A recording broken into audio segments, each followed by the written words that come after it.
Mga kadiskarte, ito. May client ulit tayo. Yan, Toyota Vios 2017 model.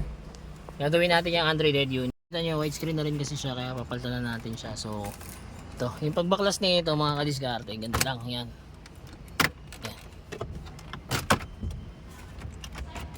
Mali-remove mo na yung pinaka panel frame, okay? Tapos yan, may 4 na screw, kabilaan, yan, para ma-remove nyo yan, okay? Baklasin nyo na.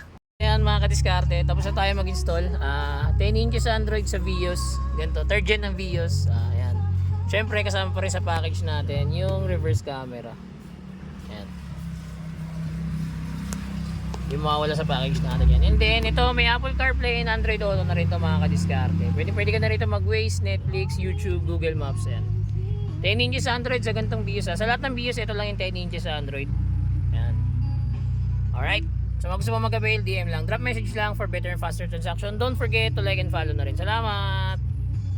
So mga kadiskarte, yung sinasabi nating Apple CarPlay and Android Auto. Ayan. Kung mapapansin nyo siya, wala kaming internet connection. Patay yan.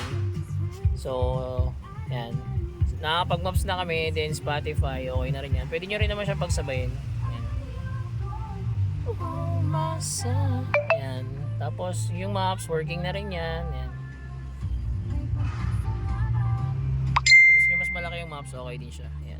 So mga gusto po mag-avail, drop message lang. Don't forget to like and follow na rin. Salamat!